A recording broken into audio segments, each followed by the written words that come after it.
Today, it's St. Patrick's Day, so if you are a snake in Ireland, maybe be a little concerned. This is ChillPoint.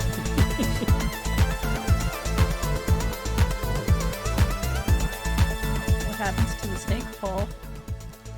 That was one of his big things. St. Patrick, he drove all the snakes out of Ireland. I don't know why, but Like, did he just play loud music, like it's closing time or something? Like, probably. you don't have to go home, but you can't stay here. Is that? Yeah, it's entirely possible that snakes were a metaphor for something. Closing time. It's probably racist. Yeah, I mean, maybe. I don't really know. Okay. Anyway. Everything is fine. We will. We don't have any. I happen to be wearing a green shirt, but that was mostly coincidence. We don't have any like special green flavored beer or anything. No. I don't know. I don't really like the idea of. Green beer? Yeah. I mean, I don't like beer to begin with, but the idea of it being green on top of that it's a lot appealing. Yeah, I feel like Victoria does not get into St. Patrick's Day. Yeah, weird that. Yeah. Oh, I don't know about that. It's a Friday. I'm sure if you were out around 1 a.m., Really strong English heritage here, though. it'll be a thing. Oh, there's the Irish pub downtown, isn't there? Yeah, Yeah. You could I'm always sure go they're. there. I'm sure they're doing something. The Bard and Banker. Isn't that the Scottish pub? Oh yeah, you're probably right. Irish Times is the Irish pub, and Garrick's Head is the English pub. I think. I mean, Irish Times sounds like the name of the Irish pub. Yeah. Yes. I mean, I wish it was the English pub. Irish Times is the English pub. That would just be funnier. unnecessary. Irish.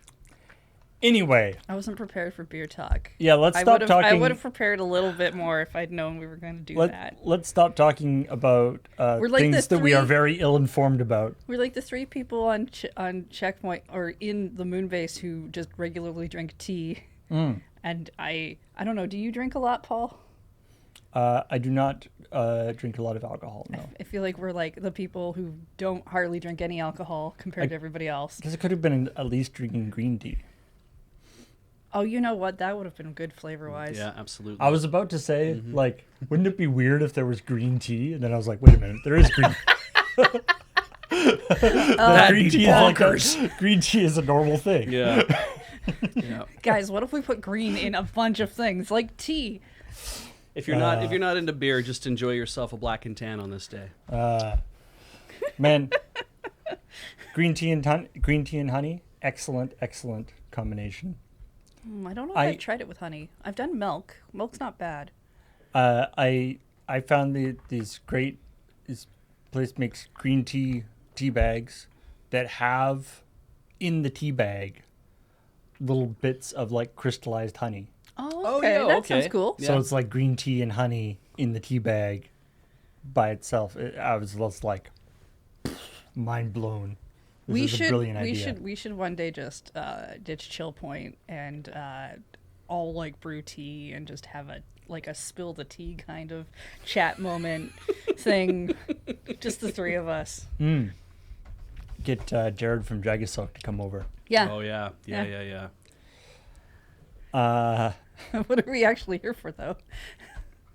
Anyway, yeah, let's talk about video game, and specifically video game news. That is the point of ChillPoint. And also, this is a show where we talk about the video game news of the week, as well as the episode of Checkpoint that just went up yesterday with Beige and Kathleen. So yeah, let's start with talking about the same thing that we talk about every week. Oh no.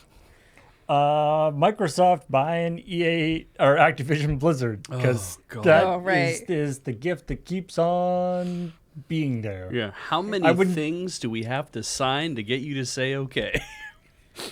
Uncle Microsoft keeps giving me this gift every single week, and I wish he'd stop. Yeah. So, I mean, the main joke about this is that they've signed a deal with Boosteroid, And I apologize if you are a satisfied Boosteroid customer, but none of us here in the office Nope. had ever heard the name Boosteroid. Nope. I thought it was a Booster Juice thing when I saw the title. I was just like, oh, they're gonna put Call of Duty in Booster Juice somehow. Why not? Sure. But it is, Boosteroid is a streaming video game platform that apparently has 4 million users, which is 4 million people is a lot of people, but 4 million users for a game streaming platform is not big. It's a lot, but it ain't big. Primarily in Europe, so that's mostly why we didn't know. But that'd be a pretty good reason why we wouldn't know. Yeah. Maybe we should go to Europe so we can learn some things. That sounds good, yes. Paul, if we wanted can to learn we go more to about Europe so we can learn things? If we wanted to learn more about Boosteroid, we would have to go to Ukraine, which is maybe not an advisable travel. I'd really like to go. I mean, not like right now. No. But I would like to go. Me too. When they're not. Mm-hmm. Yeah. Yeah, I feel like finding out more information about a video game streaming service would not be like a good reason to, it's like, oh, you're a reporter coming into Ukraine. No. Oh, that's excellent. We need more people on the ground spreading the story. Yeah, let people know what's going on here. You're like, that's not really what we're going to be reporting about. All right. Yeah. I mean, that aside, I'm just kind of trying to push the idea that we all go on a field trip of some kind.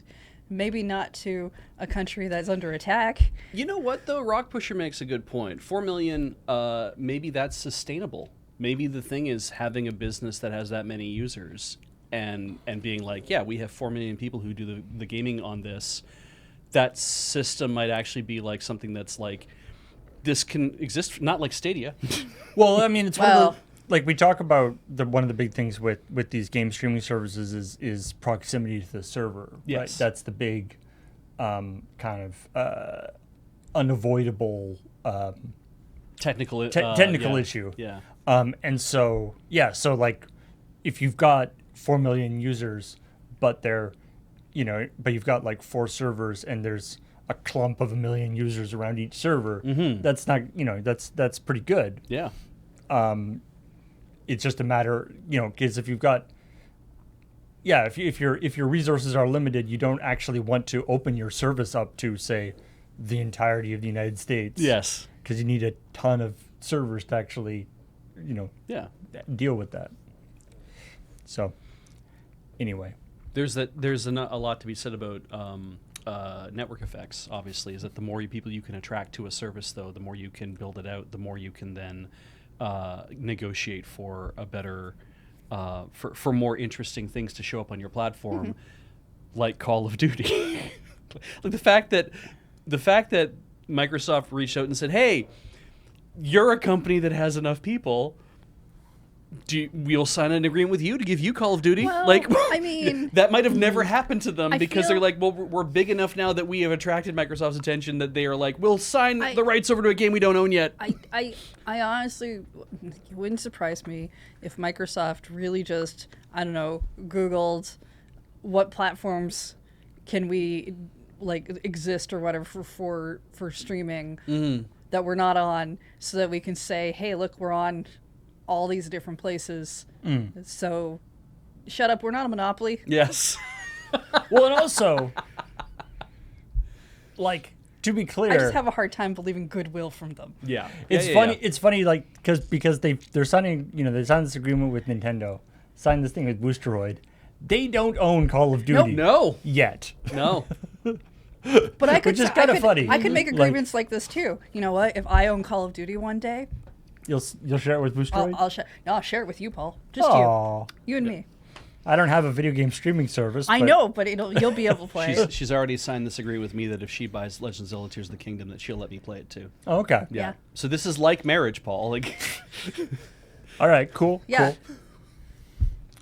We'll just be the only 2 people who can play Call of Duty, and just be like, "Oh man, do you guys see what's in the new Call of Duty?" Oh, of course you wouldn't have. Think about No. it. Think about it, Paul. Though we will never have a weird, toxic moment Oh yeah, no heated gamer in moments. voice chat Mhm, because there's only 2 people there. Yeah. You You know won't what? even ever play with randos. I see you, Getting Akitana. getting into getting the like 100-person death matches going could be a little tricky though. This is actually bots another are for. interesting point.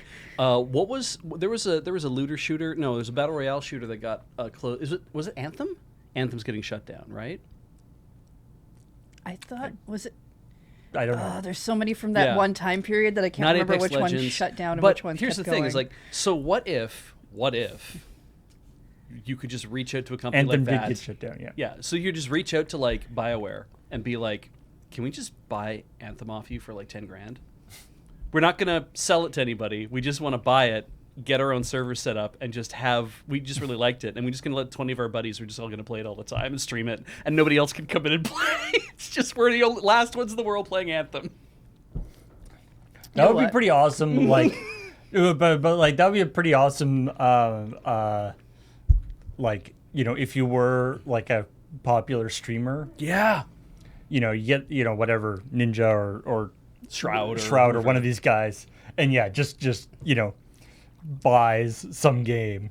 And then, like, so they literally have a monopoly on streaming this game. Nobody Yeah. else can, if nobody else can stream it, and nobody else can play it. Yeah, I love that idea. I love the idea don't of just know. somebody who has a lot of cash just being like, I'm just going to take this game and play it, but I am going to show everybody that I'm playing it, have a great time, and because who knows what after that you'd be like, oh, people actually want to get in and play with me now, so now I have to like make the client available to other people. It's like there's like that episode of South Park where Cartman ends up with a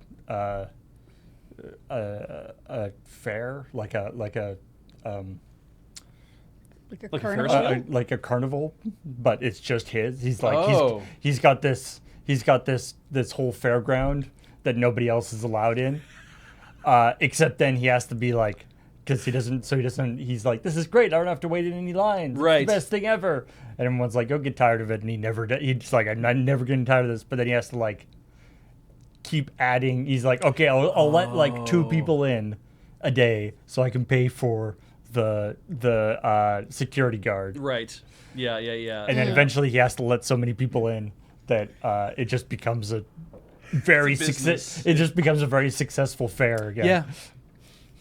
An amusement park. That's it. Why couldn't I think of the name? Amusement park. Yeah. I mean, among us, we must know a few people who work at BioWare. I know that we know one. There must be some other people on staff and people who work at BioWare. I'm like, maybe we should reach out and just be like, hey, I know you're shutting it down, but hear me out. Can you just let us exclusively stream it from now on?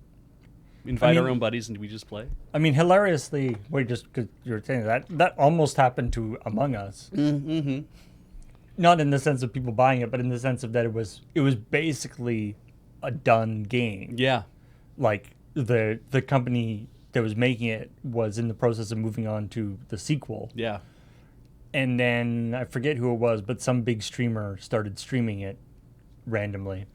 And then it just got this massive chunk. And they're like, okay, I guess we'll spend the next 3 years working on this game because they had brought it out like a couple years before and it had made a bit of thing, but nobody really, but it kind of petered off. And Yeah. then, Yeah.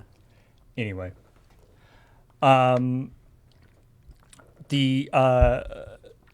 So the what I liked about this story about with Boostroid Call of Duty is there's this quote from Microsoft President Brad Smith, which I think is actually a fair quote, which is, if the only argument is that Microsoft is going to withhold Call of Duty from other platforms, and we've now entered into contracts that are going to bring this to many more devices and many more platforms, that is a pretty hard case to make in court. And I think that's true. Like, there is this bizarre thing where, like, that is the sort of vector that a lot of the Microsoft, Activision, Blizzard a lot of the people who are objecting to it, Sony and various regulators who are objecting to the thing, that is the sort of angle that they've been taking. Right. We've been making the joke that everyone keeps saying, like, Call of Duty is the only important video game. All other video games suck. Yeah, well, I mean... And so it's sort of... I feel like Microsoft has addressed that particular thing pretty damn well. Yeah, I always thought that the fact that people kept bringing up Call of Duty was much more to do with the gaming headlines picking that up because biggest one, it's more of a it's a specific thing. And it's funny to make fun of like the idea of like, oh, Microsoft or whoever thinks that Call of Duty is not that great of a game and all these other things but I always assumed that in the actual arguments of court, there were more arguments than that. That's not like the only argument actually being made. The legal documents are very heavily talking specifically about they also talk about like WoW and a few other games. Yeah. But Call of Duty is specifically called out in the legal filings from both Sony and the FTC and all this stuff. Like it is a real it is, and by the same token, Microsoft has had to do a whole thing talking, explaining about how Call of Duty is not that great. It's not, but some of the beginning arguments were like, oh well, I mean, we've been like third place in the market share of everything for the longest time, right? I've always thought like there was more than just Call of Duty going on. Like it's definitely become the focus. Yeah, but I don't think that's the only. Oh no, it's not the only thing, right? Like, but it's just, and there's certainly other things to be concerned about. But because that is the vector that so much of the discussion has been around, I feel like it's at the point now where Sony and these other and people who are against this maybe should change their tack. Yeah. Like I feel like to something that maybe Microsoft can't just, like there's a lot of there's reasons why monopoly stuff is bad. Yes. And it's not just Call of Duty. Yes. To wit, Bethesda. Because that came up on Ars Technica recently, too. That Right. Sony's argument is like, okay, they're saying this now, but I would like to point you back to what happened with Bethesda. They acquired Bethesda and were like, don't worry, we're going to make this stuff all available. Don't worry. And they're like, oh, but actually, only that. Only that was available and for a short period of time, and now we're making it all exclusive again. So Yeah. the interesting thing about this is that there that has been a big thing where it's like, look at Bethesda. Yes. Because obviously, there were a bunch of games that Bethesda was working on. Starfield was the one that is sort of most prominent. Yeah. That was going to be a multi-platform release. Microsoft bought them and it became exclusive. Yeah. And so people are like, look, they want to do that. Technically speaking, Microsoft never said they wouldn't do that. Like, it's not the same situation as this where they're like, you're right. we are not going to do it. Right. Apparently a bunch of the regulators, like the FTC, in their allowing the Bethesda thing to go through, didn't think that Microsoft would do that. Yes. And then obviously they did. But I would say that this is a different circumstance in the sense that, Microsoft never said that they wouldn't make it platform exclusive. Right. But it started as something that was already being made and then got canceled, and it's kind of like. But now they, and so for Call of Duty and for these other things, and in fact, I think they have talked about other Blizzard Activision games that they are explicitly saying that they are going to be keeping them. So it's a slightly different circumstance. Yes. Yeah. But it is. But as far as hey, we want to point to this as this is, we know that this can happen. We know that something that was already in the process of being made for this system, they shit canned that. And yes, they didn't make a promise about it, but we can see that the motivations are still there, and that there's no reason to believe that after they pass this certain point that they won't just get rid of it. I'm like, of course, there's no reason to believe that. I mean, yeah, like I wouldn't. Well, yeah. I don't keep paying rent at my other landlord because I moved out. Like, it's like I made an agreement to live here, and then when I moved out, I didn't say, well, don't worry, I'll just keep giving you. That's a weird analogy. Don't use that with your friends. But it's like there's no reason to expect that when the terms of the situation have changed, that you're going to keep continuing on the same path that you were already on. But I'm sorry. Just telling people that your analogy is weird and not to use it with their friends. Yeah, don't do that. Is I don't know. That's really funny, dude. Yeah. I mean, and although the I guess the difference in circumstance here is that Microsoft has talked about, has said that it's like, I mean, their argument is that it's like, hey, we're third in the console market. You sure are. It makes more sense for us to make lots of money selling Call of Duty to the more people rather than make it exclusive to us. Yeah, we want to have market saturation everywhere with Call of Duty. Yeah. So, I don't know. Again, it's just, this will just keep happening until if something gets figured out. Mm-hmm. And I mean, and I do like the take that I've seen in lots of places, but the thing of like Sony, who by the way put a bid in on Activision Blizzard, yes, and got outbid by Microsoft. Is kind of doing a lot of projecting here. Yes. Like taking over a company and making things exclusive is something that Sony has done many times themselves. Every accusation a confession. And they're imagining what they would do in Microsoft's circumstance and are afraid. Money fights were so much more interesting before the digital age, when they actually had to throw coins and had the risk of paper cuts happening at one another than this silliness. Wads of 20s tied up with rubber bands. Actual potential damage to happen. But the so anyway, big rocks with holes in the middle of them. I mean, there are coins that have holes in the middle of them. Yes, but now big rocks with holes in them. What's the who next knows? story? Let's talk about something not involving money. The fact that Legend of Zelda is going to be more expensive. Oh, damn it. All the Legend of Zelda Tears of the Kingdom is going to be $70 US. Yeah. Tears and Fears here. Which, I mean, we knew anyway. That wasn't actually news. Yeah.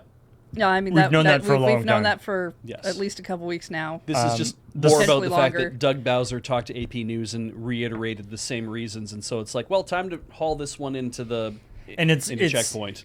Well, and it's the sort of being explicit about this is not the new price for all Nintendo games. Yeah. Zelda is, a unique experience. A unique, very big I believe game. Previously, the PR of this has said, and I say PR because I don't remember which Nintendo exec said it, is that they determine price for their games on a game-by-game basis. Again, it's all very the kind of speaking you have. Like, I find it funny to see headlines that are like, "Oh, Doug Bowser defends this," and like, well, yes, he is the president of Nintendo of America. It'd be really weird if he was like, I'm really down on this. Yeah. That would be actually just. Of course. Yeah. I don't know why anyone would think that would be a thing a person in his position would say. Of course, when a company says, we're going to evaluate it on a case by case basis, that isn't saying that they will come to the conclusion that every case requires it to be $70. Exactly. Right. Yep, we've evaluated every game, and it turns out this game is also a $70 game. Yeah, how about that? We just keep banging the hits out. I don't know. I don't know what to tell you. Well, I mean, my understanding was PlayStation 5 games were at that price point now. Yeah. and new Xbox games were. And so whenever Switch jumps to its next iteration, they would likely also follow suit, because a generation or a new platform jump is a good time but like the time when you do stuff like It's an that. understandable time that we're doing it now. And you know, I think I talked about before that, of course, folks who are PlayStation or Xbox or PC gamers find this consternation a little adorable because games have been going up in price for PC and for Xbox and PlayStation for a while now. Yeah. The Switch has been largely insulated from that because almost every game that people really want is a first-party Nintendo title. And Tends so to be. it's just whether Nintendo. Yeah, this happening though was like the first time I saw in spaces online where I hang out, where people from other countries, like I think in Europe and such, or like Australia. we pay that much. We pay that much for Breath of the Wild. I don't know what you're talking about. Yeah. Yeah. I mean, like, Australia is kind of on par with ours But for Canada. they often but there's definitely a sort of a U.S. centric and you can't aspect to it. You can't take the idea of, oh well, it's because I use Metroid Prime as an example, and I countered that with Final Fantasy VII as well, as be like, none of these things end up in the same category. Like they all kind of just flop around in like the different categories, right? Because, for example, during launch, Mario Kart 8 Deluxe, which is essentially Mario Kart 8 for the Wii U, with all the DLC added. At launch, yes. When it came out for the Switch, it came out at a full price game. Yes. Right? Because it was like, here's this game. You all didn't buy it for the Wii U because you all didn't buy a Wii U, so here's this game here. That kind of thing.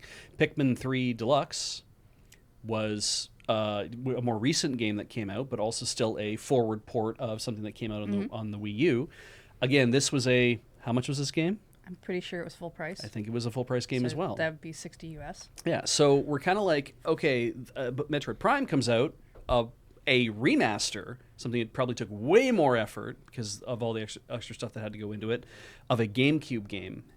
And then that comes in at $40, and that's weird, right? It's like, it's hard to track a line to say, okay, well, that's a port forward of something else, or that's something that took a lot more work. It took a lot more work, but it cost us money. And there isn't really a correlation. Yeah, it's hard to make a graph that says this is how you should think about especially this. to go from the Wii U to the Switch jump, because, as you said, not a lot of people bought the Wii U, at least nowhere near the amount of people, so if you pretend the Wii U doesn't exist, as far as a number of people might be concerned, those games are new. Yes.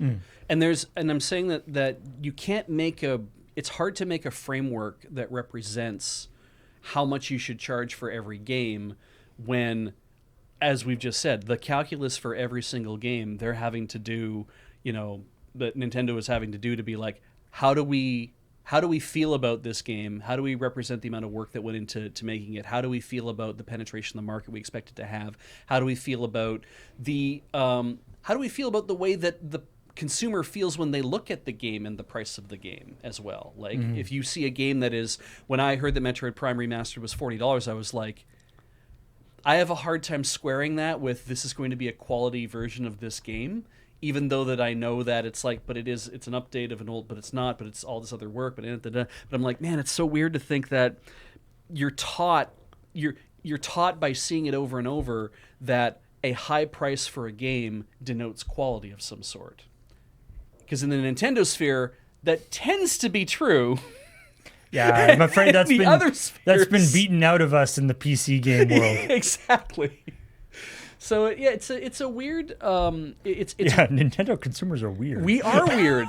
I want to point out good games cost more. I want to point out, because everyone seems to forget, Pikmin 4 exists. Yeah, it's a game that's coming out later than the Zelda game. Yeah, it's still $60 US. Yes. Yeah. So and it's brand new, and it's probably was programmed in house as well, and it's like, So you get a doggy. yeah, it's kind of it's like it's hard to target this stuff and understand, because the framework is clearly, like Doug Bowser says, it's a thing we're assessing on a game by game basis to decide what we think is important, and that does not, of course, translate into third party games that make it to the platform either, because Nintendo's not making a decision about how much it's going to cost. I don't think Nintendo can decides the price point for those, but like that's like it's all within marketing and business sections of those places that come up with what they think price point is supposed to be. And I love the theory that you put out that's like, this could just be a larger cart.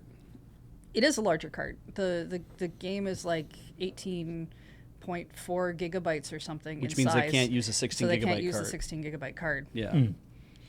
And so it's like, well, if it costs more, so they have to buy. I believe it's like actually 4 gigs bigger than the Breath of the Wild. And so therefore, it's like we have to move to a 24 gigabyte or a 32 gigabyte cart, whatever is actually out there. They do 16 and 32. Makes sense. So if they have to move to a 32 gigabyte cart, then it's like, well, that's what we had to move to, and the doubling of that means that there's also going to be that little, like, I don't know, $1.50 increase in the cost of the RAM, or of course the digital download is also going to be $70. Yes, that but too. did you realize Price that parity, right? So. just before they announced the price of this game, they brought back the digital voucher system for Nintendo for the North American audience, because it still existed in the other audiences, where if you buy the 2 digital vouchers, you're essentially saving $20 to $30 if you buy 2 full price games. Digitally. But you have to buy them digitally, yeah, and they have to be the ones they have on the list. You also have to be part of the NSO. Nintendo Service Online. Yeah. So you But basically, again, it's that kind of thing is generally geared towards the idea of how do we get people to buy digital, because we do make more money over there. yes. In regards to. We don't have to make all the packaging. We don't have to make all the carts. Yeah. We don't have to go through the whole But manufacturing process. it's a better way to try to push people that way than Yeah. to say, I don't know, make a console that's completely digital only, like some places have tried before. Yes, it's true. Eventually, they'll get to a point where they can do that. Yeah. And as a note, of I course, think that was Xbox that tried that. Well, and PlayStation 5 has a digital only version too. They have a digital only Oh, version. you mean and when physical. the one But I was mean, being made? I mean, when they initially said, "Hey, we're basically only making a console that doesn't have any physical." Right, and then they had to go back And then they say, they had "Oh, to shit." come back on that because Yeah. the reaction they got was not what they expected. Yeah. And I will also say that this story continues, or it's the thing which there's actually a couple stories this week that were chosen partially for the fact that there's it has a good headline, and the continued amazing circumstances of the head of Nintendo America being called Doug Bowser. Yes. Results in the best headlines. Bowser defends $70 Zelda price increase, and you can just imagine. Bowser has given up kidnapping princesses and blowing fire at things. Yes. The real way to hit Mario where it hurts is make his public turn against him by making his games more expensive. Exactly. Bowser is getting real tricky. Can you imagine an office meeting where Bowser, not Doug Bowser, but actual Bowser, because let's just go that way, sits down with all of these employees and is like, "No, I don't want to be the bad guy here, but." Yeah. It's like, wait, hang on. I don't want to be the bad guy here, but technically, Yeah, I'm just I am the bad drawn guy. that way, yeah. I can only hope that when Doug Bowser eventually steps down, that he's succeeded by somebody named, like, I don't know, Greg Wario or something like that. I also love Danielle Waluigi. I also love the somewhat subtle thing in at least one of the official marketing shots of Doug Bowser in his office, that he has Mario and Luigi tied up in a cord in the corner of his that was the shot you used in the episode. It was really funny. Anyway. I really liked the E3 where they had Bowser come out with a tie on, trying to be like, okay, I'm gonna give this direct like I'm supposed to, and they were so sad when he couldn't. And Feels I was like the like, wrong one, yep. I know this is meant to be. Isn't this funny? Because because they have Bowser's the same name, and in the Japanese version they had to like put a little side note so that the audience would understand what the joke was there, and I was just like, yeah, but I just want Bowser to give the direct now.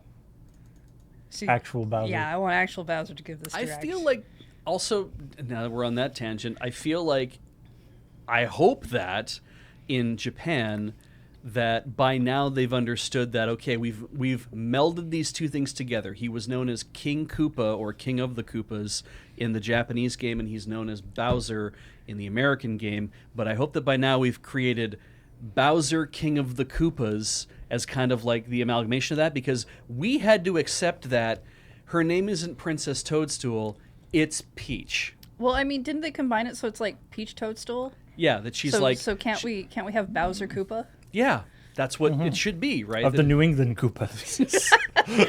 He's I've got a villa in Montauk. was it New Rich? Nouveau Nouveau Riche. Nouveau Riche, yeah.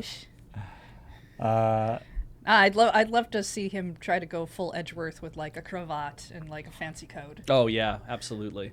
The Swinging around a giant wine glass.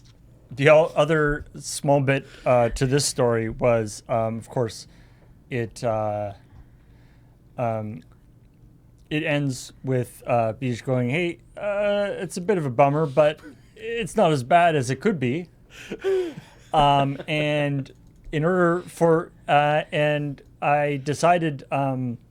This time all the images were Paul's doing. Like I didn't give him anything to Yeah, do, but which Paul, is a lot Paul, of work. So- Paul did some outsourcing. And you So I gotta decided congratulate him. at 10 a.m. On Thursday, when I need to do all the graphics, have all the graphics done by like 11:30. Mm-hmm. So we can get in here and shoot. I was like, I want like a meme image of somebody. I was like, I was thinking about just using like the guy with like the on the laptop with everything on fire. Yeah. It's like, could be worse. Yep. And I was like, it would be better if it was like a meme image that was like from our stuff. Makes sense. I think that'd be cool. And so I went onto the Discord, and I was like, hey, can somebody make me a meme image from Loading Rerun stuff in the next hour? And people really came through. I want to actually Let's highlight. I want to actually show off some of the ones. So this is the one we ended up using from Withleware, and they made a wonderful. It's the part of the reason why I chose this one is I realized once I saw this, I realized that a completely white screen, like a completely white image with just 2020 in large numbers, and it could be worse underneath, would itself be like that. That's by itself a state, like that wasn't intended. That wasn't what this video was supposed to be about. Jesus. But No, but inadvertently, that's sort of what happened. As a very collective feeling out there in the world, it's a very understandable one by most people at this point. And It'll eventually that'll probably fade and there'll be something else, but we've got this one, very nice. Feeling a fish. Could be worse. I don't know if it could be, honestly. That was probably one of the worst things I've ever seen, and I made them touch that fish. This one was incredibly solid. Yeah, I like that one. It's very mood. Yeah, that's a real mood right there. I didn't want to. I ended up wanting. I wanted to use the one with not only because of the 2020, but I think I felt it was stronger to use one that actually was Beige, because he's the one talking at the time. And people who see this didn't know who Corey was would be like, who's that?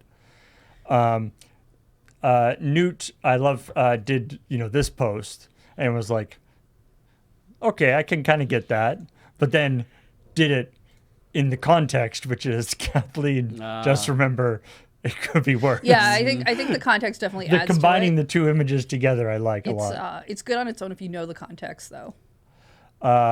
Again, if you know the context, that this is me from a sketch where I'm selling my organs. Okay, that's what I thought was happening, but I wasn't actually sure, and sometimes it's harder to remember the older things. Yeah.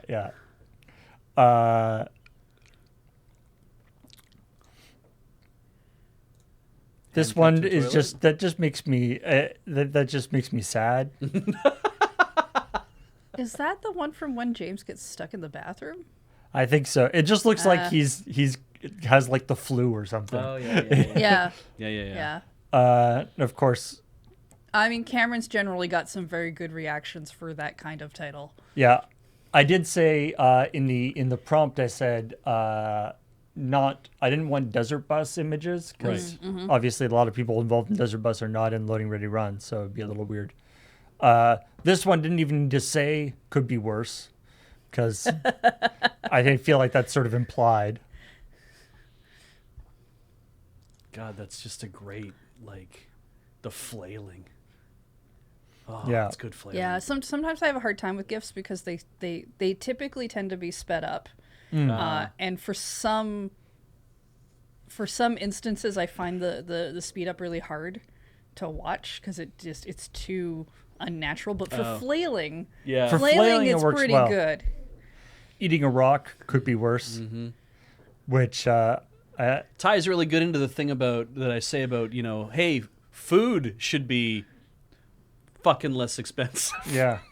Or And just, holy crap, giant available. beard Graham. Yeah. Check that out, Remember man. that Mountain Man era when he went through? Yeah. That's not even the full length of it. And this I think was my second favorite. Yeah, I like this I like one so the much. the first entry and the last entry were the two ones that I. So, again, could be worse, but so thanks to everybody who participated in that little impromptu contest. Well, not even contest because Very short little time-framed art challenge.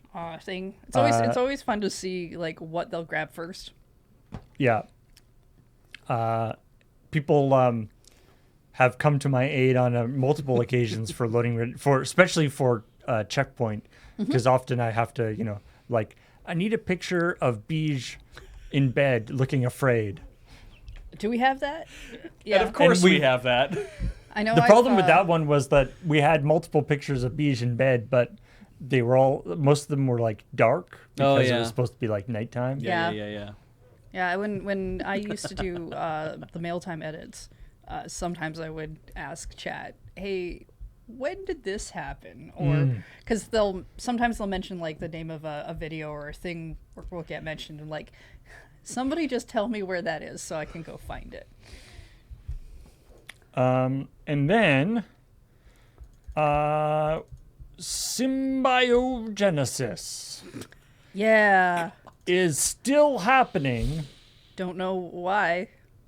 Yeah, don't know why. It's- The teaser/trailer for it is incredibly useless. It doesn't show anything. Well, I mean, teasers generally don't show a lot, so that's not surprising. But it doesn't even really give you all I looked at when I saw it, I'm like, is this a city builder? Is that what it's supposed to be? I don't know. It could still definitely, and I would in fact put better than even odds on So- it not coming out. The few things I've heard of, like not necessarily this game, but for the style of what like an NFT game can be, I've heard of ones that are like essentially monster trading. So it's like a trading card type thing. Yes. And then I swear I've heard of some sort of thing where in order to find bits of the story, you had to collect parts of it. That's which what means they there- say about this one. Yeah, which means that there are certain parts that if someone decided no one would ever find out, I guess. It just seems like a really weird way to play a game. Now a lot of I'm not sure if it's playing a game. Yeah, and they haven't done presumably the only point to having NFTs in your game is to have some sort of market where you could people could sell them to each other or whatever. And they haven't talked anything about that. Also, the main guy who was really pushing NFTs at Square is gone just recently. Yep. So Found a new job in the AI grift, probably. Yeah, whether that will make Got a a little difference. higher in the pyramid. Yeah, Jesus. This is just when I saw Untangle the story, I was like, oh Christ, why did I just immediately flash on curiosity? What's inside the cube?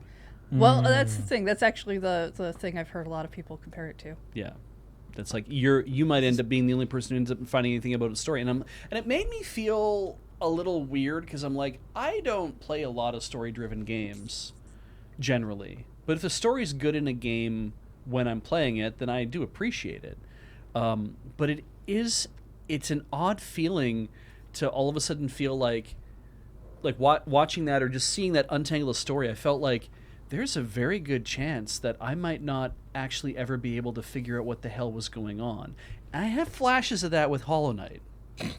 But at least I know that every part of the story in Hollow Knight is there. It's there. And if you're willing to think about all the bits of it and try to put it all together, if you go find it all, and like I'd have to take it outside of the game and kind of review it all, it's like, okay, or I can watch somebody do a 15-minute video about it, right? Watch someone else do the harder work. I'll put the harder work together to make that happen. And it's like, that's what I think is then interesting. But Hollow Knight to me is not about the story, it's about the setting.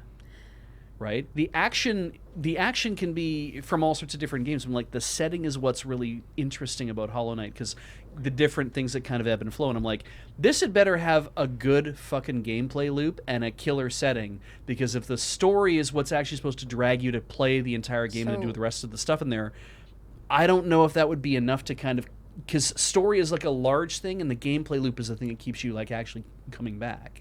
I would argue that there's not a huge amount of story within Hollow Knight that you're playing through. Right. So much as what you're finding is lore and world building. Right. And while the setting has a huge impact, part of the reason it can have that huge impact is that they have the lore at least thought out. Right. You don't necessarily have to have that stuff in a game to make that impact, but it's there for people who want to find it. I guess you could say that lore is what happens before the game starts and story is what happens after the game starts. Yeah. Okay. It's, Yeah, that's fair. That's a good way to, I like that. And in terms of like, I prefer story and lore and stuff that happens in games to be accessible somewhere within the game. Yes. Yeah. And not like I guess I have to go find it on Oh, you have to read the comic. the Yes. well, the Wikipedia page, right? Like Right. Destiny has a bunch of its lore on the internet. Yeah, Seems yeah. like a weird thing to me.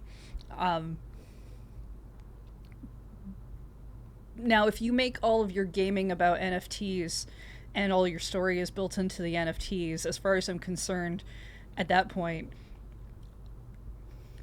all of your lore is nothing is in the game. Right, it's all happening I outside have to of the go game. somehow buy weirdly priced microtransactions, or what could have been microtransactions, which also would have been disgusting, but I have to buy it from another person. I guess you could take that as it's like buying chapters of a serial back in the day, like when you used to be like, if you want to find out what's going on in the story, you're going to have to buy the next chapter I of the look story at it to kind more of as get like through it. I've been given some jigsaw puzzle pieces, and somebody else and some other people have all been given jigsaw puzzle pieces, and if I ever want to solve this puzzle, I have to buy the rest of them from other people. Yeah. I mean, that's the fear, right? But it could end up being like Curiosity, where it's like everyone's ticking their way into the cube, and that affects everyone's play. That if I go in there and I knocked away a little piece of the cube, then it's like everybody benefited from me doing that one thing. And so maybe this game is a similar thing where it's like everybody buying some NFTs to insert into this game actually helps to untangle the story. And that's an interesting idea, but I don't think that doesn't sound like they get to make the maximum amount of money off of NFTs, No, so it I doesn't. don't think they're going to do it that way. Yeah. Because Death Stranding has stuff like that, where as people build stuff, I believe this is how it works. If you're connected to the internet, all of the zip lines and zip lines and padding stuff kind of get added into other people's games. Yeah, there's a certain amount of cross pollination between games. Interesting. Anyway. I just realized that it says on the trailer page that the official website launching March 17th, which is today. Oh, good. So I went to symbiogenesis.app, and I love let me. I won't. You know, we won't go into this too deeply because it's stupid and dumb.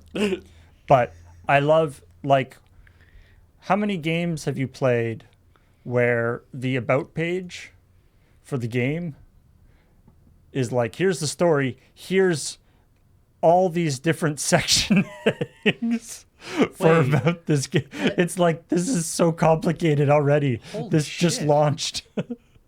Including NFT holder benefits, campaign NFTs, Oh, right. character stories, Actually, yeah. treasure hunting campaign NFTs. campaign. Oh, Is this So meant there's to be tons live? of there's tons of info on this page, and maybe somebody can distill it down into something that makes I sense. guess it's supposed to be like live services feeling as well. All right. yeah. Sorry, I saw somebody shout out Street Pass in the chat, and you remember collecting puzzle pieces with the help of your friends. Yeah. That Yeah. was Yeah. fun. Yeah. You helped each other. That was just part of the system. Uh, Oh, if we check basic controls, maybe we'll know how the game works. I don't know. that does not tell us anything. Wait, Zoom, basic explore controls. map. Zoom in or out, and for mobile, it'll be available for mobile. Pinch, movement in all directions. To move the floating continent in all directions on the PC, click and drag with the mouse. Swipe gesture to adjust directions, and exploring the map. That doesn't tell us anything about actually like what the game. Not really Feeling sure. is this is very populous all of a sudden. Apparently, you get to drive around a continent, which is Yeah. pretty cool. All right. Crash it into other Anyway. people's. Okay, if I drive a continent, Look, how maybe many miles? Sorry, I'm in Canada. How many kilometers Yeah. do I drive a continent around for It's not before gonna- before the engine light check? It's comes not going to on? get good fuel efficiency. Also, if you drive the continent around other places, have you ever actually left and gone anywhere? Well, Because if I drive a car around on a continent, You've then gone I've gone from places. place to place. But if I move the continent around itself, have I actually ever left anywhere? I'm still in my house. I mean, you're still moving. That doesn't that just make your house an RV?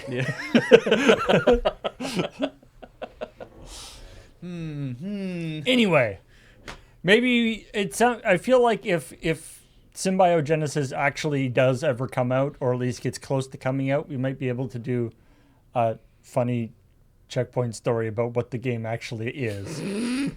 But I'm frustrating. I'm still not optimistic about it actually coming out. I haven't read all of Discworld, so forgive me, but I have to know. I know they are obsessed with the sex of the turtle because that's like in one of the earlier Oh, books. the great Atuin? Yeah. Yeah. Did they ever get obsessed with like what happens if the turtle farts or like what it eats or anything like that? I don't think so. They ever actually explore? I think other there's only questions? like one or two books that actually deal with people getting investigating. Why the do they turtle not care itself. about the elephants at all? Yeah, you're right. I assume they can move a Yeah. little bit. I mean, there's a whole book called The Fifth Elephant that's supposed to be. God, I almost effed that up. The Fifth Elephant. I haven't quite gotten that far. I think Yeah. I'm on. I'm on one of the City Cops ones, Oh, I'm one of the watch ones. Yeah. Nice. but I can't remember which one. Off Feet of Clay, maybe. I think is that the one's next good. one. Yeah. Speaking of feet, What about feet? we now know Mario's feet. Apparently, Show feet for safety, streamer. Show, we show me your know. feet. We know that Mario's feet are weird shaped. they're Are they're, you- they're that was like short and wide and very very tall. that was in question. Have we never seen his feet? We have, but not in the physical world. Yeah.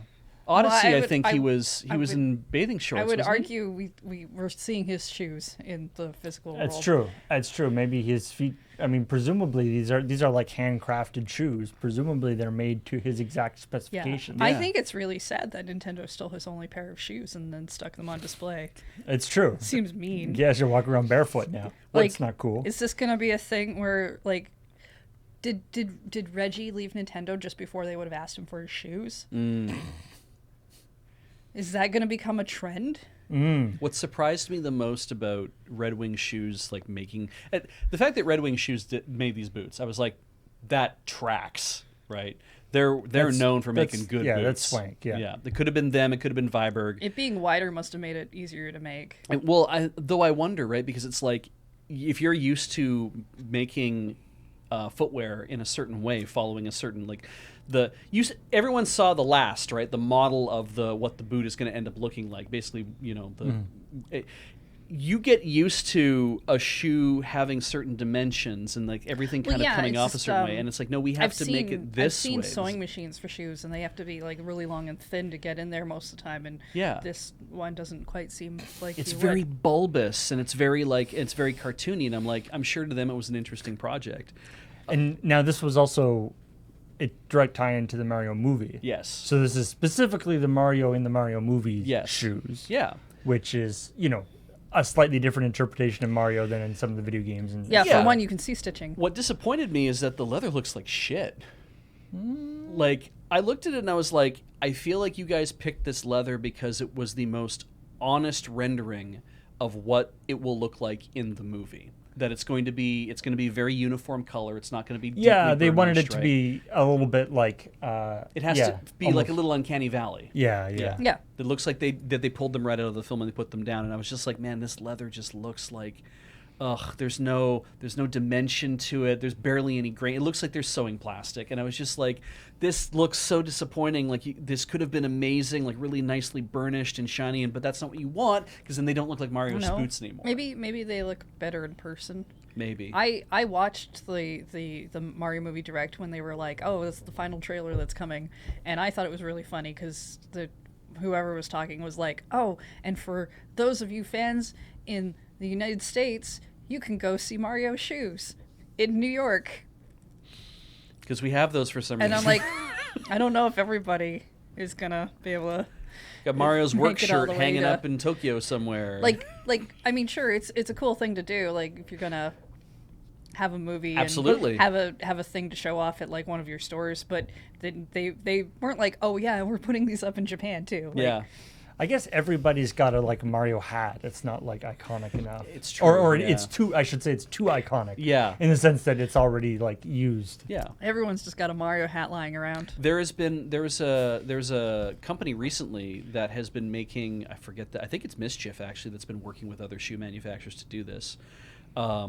They have been making the SpongeBob boots. They worked with a company to make SpongeBob's boots and to make other cartoon characters' footwear, but that you can wear yourself. Oh, they aren't quite so distorted. No, they look like the real thing from the show, but in the interior. Oh, they've got like a padded thing. Kind of, yeah. They're made to look like when you put your feet in. They're like, yes, there we go. There's Astro Boy's boots, right? There's Tetsuo Adams. Trying to think about what SpongeBob's boots actually look like, because when I think of SpongeBob, his feet aren't where my brain goes. Yeah, but you can put your feet into those and wear those around, and I'm like, yeah, they're largely going to feel like they're just large pieces of foam. I have a feeling, to keep the structure proper, and I love them. I think they're made so that when you see them, you're like, that a normal person is not wearing these shoes. Right. That's like, that can't be real. Like, this is for Tetsuo Atomu.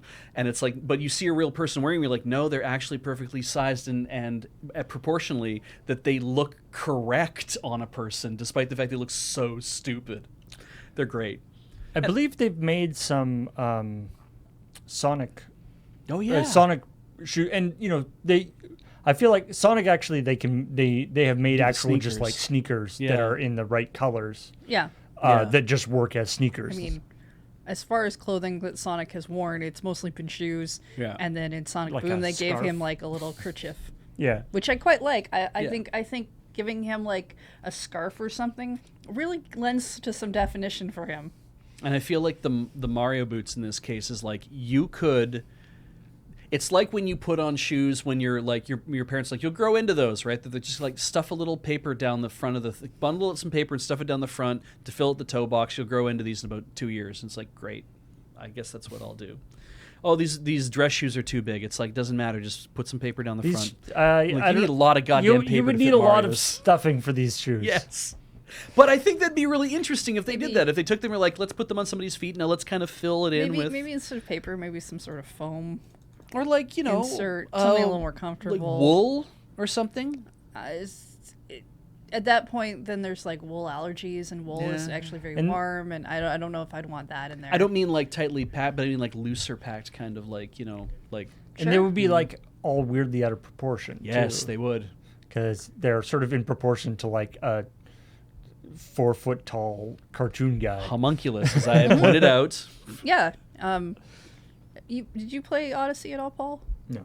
Oh, okay. Oh yeah, but New Donk City, where you find out that- is one of the weirdest places to walk around in. yeah, you find out that Mario is not actually a human apparently. He's from whatever world that has these people in it. They call themselves humans there, but I mean, well, we call ourselves humans here. I feel like What if there's another world, like the shark dimension, but everyone's like, they might just call themselves humans instead of sharks. That might be our term for them. Yeah. That's, you know. And then for the coming up, we talked about the Heinz soil erosion, soil health decline awareness program in Fortnite. yeah, So it's a destructible terrain, I guess, is what they're kind of good going job, for. Heinz. I guess. I mean, I would think it would be important to them, given that They grow tomatoes. they grow tomatoes, and if all of the soil eroded, they wouldn't have the product to sell. I guess. I think And I mean, and they want to be like, look at it, we're doing good stuff for the environment with our factory farming. Yes. There's definitely a the funny thing about this is, because I think we've talked about these kind of things before, where it's like Fortnite using their platform as a means to spread helpful messaging, right? Yeah, because I mean, there's like the Martin Luther King Yeah. stuff and things. Yeah, which is always is always that odd thing where it's like, but this is like a death match still, right? Yeah, yeah. It's the one thing to be like, we've put aside a little playground-like area where you can't kill anybody, and you get to go read about the message of MLK, the message of like Black Lives Matter and all that kind of stuff. I'm like, all very helpful things. Odd to see it manifest in this way, but I guess it's, in a way, they're like, we could do it here, so why don't do it here, right? Go to where the people are. I guess. And like this thing, I mean, we had our little bit of snark, right? For more information, Google greenwashing. When a company decides to make some token environmental efforts that don't cost them a lot, Sure. as a messaging thing to cover for any real problems. Expect it to be they're like, making, but oh, the oil companies are like, hey, soil erosion's a big problem. Oh, like shit, something yeah. like a little bit more obvious. yeah, this is an interesting idea, I think, that they did, and I also think it's worth making fun of them for it. Sure. Yeah. All right. Well, let's talk about a couple of things that didn't make it in the episode. Okay. Well, in the after show, Bijou Kathleen talked about the Wii shop shutdown, or the Wii U 3DS shop shutdown. Yes. A little bit, and yeah, the in sort of terms video of game archival and whatnot. archivist stuff, which is a lot of people in the comments to the episode were sort of took up that thing and Waving that banner a lot. Yeah, agreed. Okay. And Yeah. people who are librarians or different people are like, yes, the more and You don't know what's valuable if you get rid of everything. right, That's very valuable. And although a couple people took issue with your being like, we don't need to save all these fart apps. No, It's like, it's you know true. what? We don't know what we don't want. We don't know what we want to save. Yes, it's Okay, true. but Maybe if, at some point there'll be some relevance to And how many different fart apps. And I believe both of those things in a contradict. I know they completely contradict each other. It's like, I don't think we need to save all these fart apps. I also believe that we should save everything so that people can sift through it and decide what's, people who are smarter than me. I don't want to save all the fart apps on my computer. I guess go nuts. I don't see the use for them, but somebody out there must have decided it's useful. That's great. if you want to save all the fart apps, that's fine. Mm-hmm. If I burn my journals and I find out somehow one of you effers have like archived it somewhere, I will hunt you down. Now that's another thing too, right? Is that the person who created something, who really should have ultimate creative control over how this stuff spreads.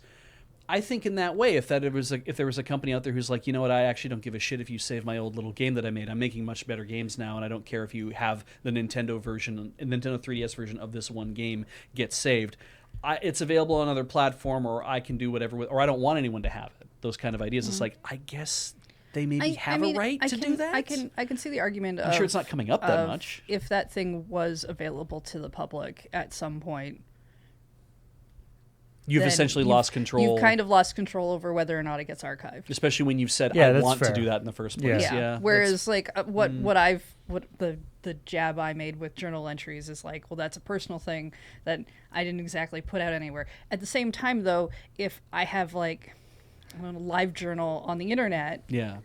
And I don't know if that should necessarily count if I'm still alive and I'm like, you know what? No, you can't have that. Yeah. And I mean, what's really interesting, of course, is that some of the most valuable historical documents we have are the everyday journals of people living at times. You know, it was a way to be like, Right. But I will point Like, out those people died and did not burn them before they did so. right. It's like that's like saying Yeah. I didn't clear my porn history before I left, and then people found out what my porn was. I do really like the Polish dictionary thing. I think it was a Polish dictionary or whatever. Somebody was writing a dictionary that was like, they had said horse definition. Everybody knows what a horse is. And it's like, you are so fucking lucky that we know we have horses now so that we can say It's the worst yes. dictionary. But it was like, You know, but a horse definition. Yeah. A horse, duh. Yeah, Rock Pusher got there same time as I did, and it's like that kind of idea of keeping everything is kind of important from the archaeological perspective of, you know, when you're 10,000 years out and someone's having a look and they want to get a better sense of what's happening during this time. And I think where it's going on right now, it's like we are one of the best documented. This is one of the best documented times to ever live because everything, including crap that probably doesn't matter at all, is just kind of being like, I'm talking about like metafiles of stuff that maybe is not that important. And it's like all that kind of not be like, oh, I made a TikTok video of me like, you know, combing my hair. Like it's like that's valuable to somebody, I'm sure, in 10,000 years, maybe if it's one of the last remaining whatevers. But I remember there's a book called The Salmon of Doubt, yes, which is a book. Douglas Adams? Yeah, it's a book made, published after Douglas Adams' death. It's got like a partial manuscript for a new Dirk Gently book and a bunch of essays, and it's basically stuff they found on his laptop, right. Yeah. which is a kind of a terrifying idea. Yeah, I mean, in some aspects, that kind of thing terrifies me. The idea of like, I mean, it shouldn't, I guess, because it's not like I'm around to know. But if you go away and then just like your stuff becomes public, seems really weird. Anyway, But the idea of like the 3DS store is shutting down, the Wii U store is shutting down, and we will lose copies of all of this stuff. And I'm like, obviously going to the central source and saying, hey, Nintendo, please back this shit up, if nothing else, so that we can continue to argue with you about making this available to academics. That's please, true. You know, Yeah. please even at least if you don't be let us responsible. see it, Yeah. please hold it. Yeah, while we try to work on an agreement. At the same time, there's, I guess, depending on how driven you are, you could be putting out feelers to everybody who put stuff on there in the first place and saying, hey, I noticed that your 3-person team published a small game on the Nintendo 3DS eShop. Would you be willing to share your copy of that game with us so we can put it into this archive? And then they may be like, I am a copyright holder of this, so I will sign the rights over to that, right? Could happen. And the number of stories we've done over the years about, something like, the Metroid remake just came out, but there's all sorts of stories that always come out about like they're remaking this game. Yes. Nobody's got the original code for it. Yeah. They just had to like make stuff up. Yeah. Or they had to like go talk to the fan community for the game to get the sprites to make the actual official remake. Yeah. Because nobody actually has the real code anymore. Or they found the code on like a floppy drive in a box in the basement of some guy who doesn't work at the company anymore. Yeah.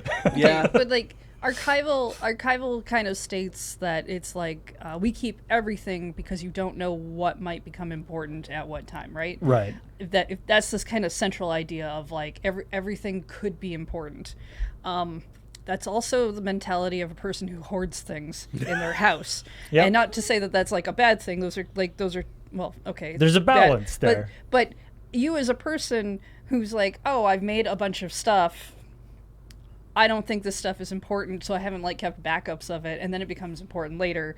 It's just kind of a more human experience of something that happened. Yeah. And of course, the big, the big effort that archivists are doing is the actual indexing and cataloging stuff, because huge batches of data is only limitedly useful if you actually don't know what's there. Yeah. But anyway, Thankfully, it's not a problem we have to solve, because at least not in that kind of a context, because I feel like it's already a big enough job trying to sort that out within our own company. yeah. So, has anybody seen the ads for Merge Mansion Yes. I believe so. that have He is been alive. that have Yeah. been starting to get You're weirder next. and Oh, weirder? they have an entire dedicated YouTube channel. It's really fun to look at. Yep. The most recent one in starring Pedro Pascal Oh Jesus I've Christ. not seen this one. of Last of Us and The Mandalorian. To be clear, this is a game that is like a match 3 thing where you Yep. move around little cartoony The stuff. game is It's a little puzzle game. From my understanding, is not nearly as interesting as the ads make it sound. Now, I like we talk about there's like the whole thing with like the pull the pin game or all Yeah. the different things, Yeah. and it's like but that's not actually in the game. Yeah. Why do they market it like this, right? And it's just to get your interest. Yes. And then that's all they want. Yeah. From that perspective, you know what? A bizarre live action ad campaign that is like, this is so weird, I have to see what this game is. Yes. That as an advertising technique, I much prefer than the like lying about, or the either lying about what's in the game Yes. thing, or the like, here's gameplay and here's a clearly fake like person who's playing it going like, oh, I think I'm doing pretty good. Oh no, I guess I didn't get the thing. Have you seen the more current ad trend of people who are talking about in the ad how they hate that game ads lie, but then they still show footage that is Ooh. not really the truth The about meta. what goes on in the game either? Yeah. But you can't get mad because he said it was happening. Yeah. It's odd, but I do these ads have been generally pretty fun. I really like the one with the grandmother raking up the knives after she It's- finds all the knives in the cabinet. She's just like, so many knives, and so I watched that and I was like, dang it, this could have been a crap shot. Yeah. This could have been It's- something we it's got true. to do. It's a little bit like I'd pretend to be a little old lady raking up knives. it's a little bit like the Old Spice ads. Yeah. Where it was like, I have not really any strong opinions about deodorant, Yes. but I am inclined to buy Old Spice brand deodorant. Yes. Not because I think it's better, but because those ads entertained me and I want to reward that. Yes. And make sure that and encourage them to make more of those. Yeah. It's a positive Which brand is- correlation. Yeah. Which is an odd, it's like, it's not that your ad convinced me to buy your product. Mm-hmm. It's, I am buying your product to attempt to, I'm basically using me buying your product like a Patreon for your making more ads. And what's funny is there's two sides to that, because I would like to sponsor you making ads by buying more of your product. I enjoyed the. I never really watched the Terry Crews Old Spice ads. I have definitely seen all the mashup stuff they've done with like I think Yeah. Yeah. I'm very yeah. The one thing I'm very unhappy with Old Spice though is that they've removed a ton of their ads off all their Mono a Mono and Albano. Oh, okay. All those, the like hundreds of little ads, little bits they did for that, which was a brilliant ad campaign, are just gone. So Isaiah Mustafa. Thank you. Isaiah Mustafa's. I really enjoyed those because they were very Dadaist in a way, I guess. You could describe them that way. They were surrealist anyway. And they were a lot of fun. I've always used Old Spice deodorant for like years, like because my mother put one in my It's just what you end up stocking, using. and I'm like, I guess this is what I'm using now, and I end up using it. I'm like, yeah, this is fine. It smells nice. I'm going to keep using this. But watching that, I'm like, oh, I'm starting to have the marketing guy. I'm starting to have a positive brand correlation. Like I'm starting to actually feel in my brain that I like this company, I like the stuff that they make, and therefore I feel good about continuing to buy their product. You know, and that's the more important thing, that I feel good about continuing to buy the product. And now I have to deal with these goddamn Old Spice. Hey, which one of you used all my Fiji body wash? She did. That shit I get all the time in my YouTube feed. Yeah, those are way less interesting. And yeah, not only are they less interesting, they're irritating because I keep seeing them over and over and over, and I'm like, this is now causing a negative brand correlation to the point where I'm like, I don't know if I want to buy your shit anymore, because I definitely don't want to buy your body wash because I don't use body wash, but I'm like, I don't like this, and it's driving me up the wall. And it puts me in a really weird state of, I would like to do YouTube advertising for Loading Ready Run, but if we're going to do that, I want to do it in the least intrusive, interesting, and we'll get out of your hair in 5 seconds kind of thing. I don't want to have like, you know, a 15-second ad or a 30-second ad that's unskippable. So that's complicated. Trying to make sure you're done I'm before done. I Sorry. jump in there and interrupt. Speaking of buying things from people you like, we're moving Moonbases soon Yes. to Moonbase Mark 6, and you could help celebrate that fact by buying some really cool new Moonbase merch, or just sending us money on patreon.com/loadingreadyrun is also good. But Beach, do you want to quickly give us a little bit of a rundown about some cool merch things they could buy? Right. To celebrate the move to the new Moonbase, you can go to lrr.cc/mkvi Mark 6.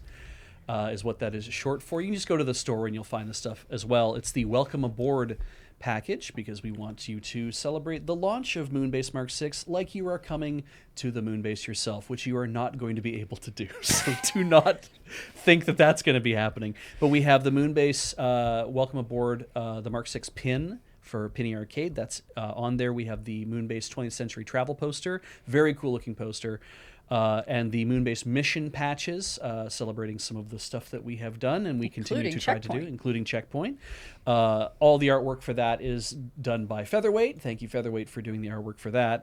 And the Moonbase Welcome Aboard bundle gives you a bit of a first-class feel, because you'll also, and with all that stuff, you'll also be getting an amenity kit, the kind that you might actually get on the on a ship that would travel through the space to get to the moon.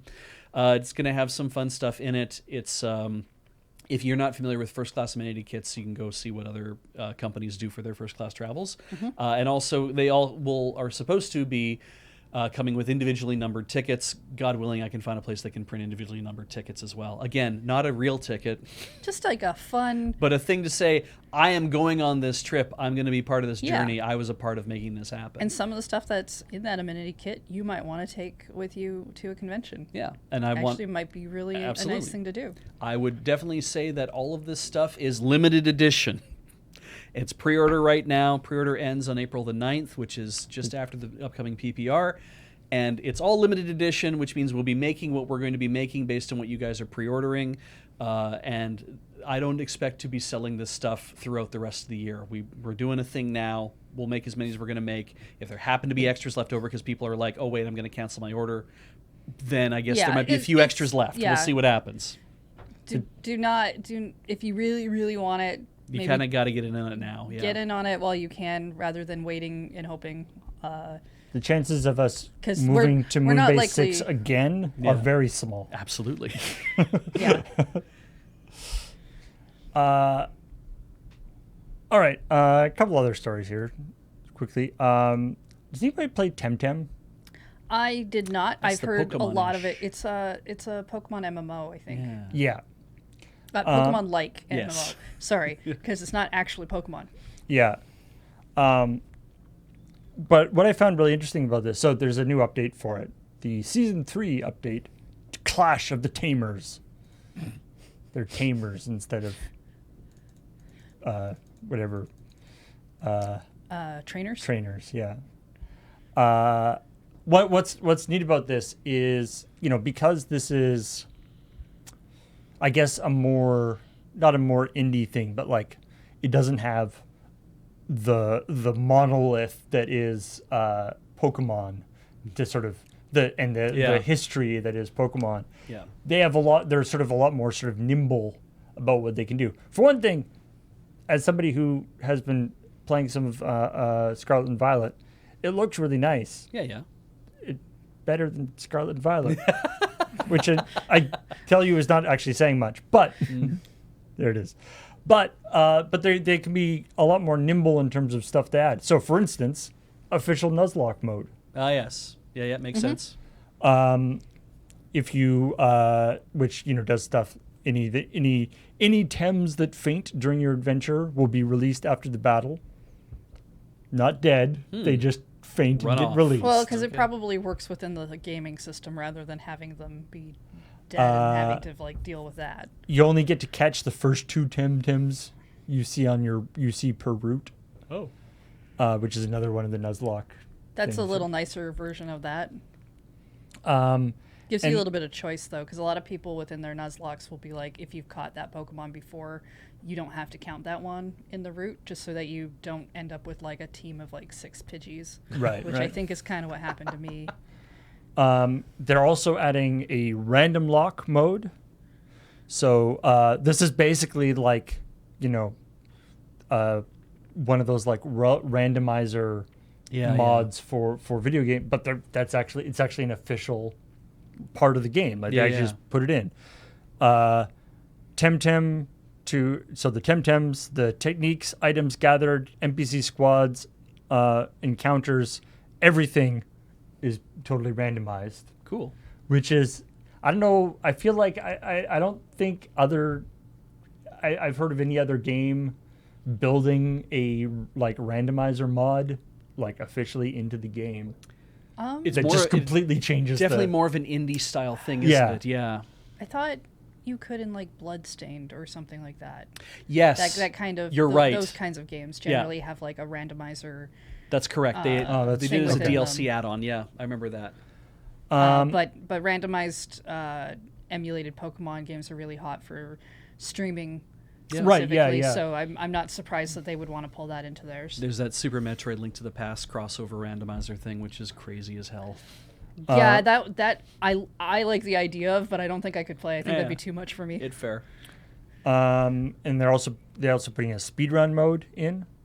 They have some special stuff. So anyway, I just like this as sort of an example of the ability of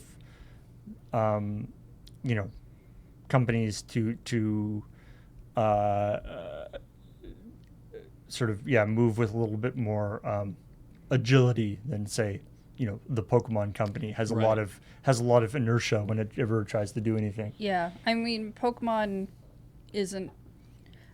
not really. I feel like, especially with kind of their yearly thing going on and the amount of marketing they have in cross-media spaces of always having like a new anime and whatnot, they might not have,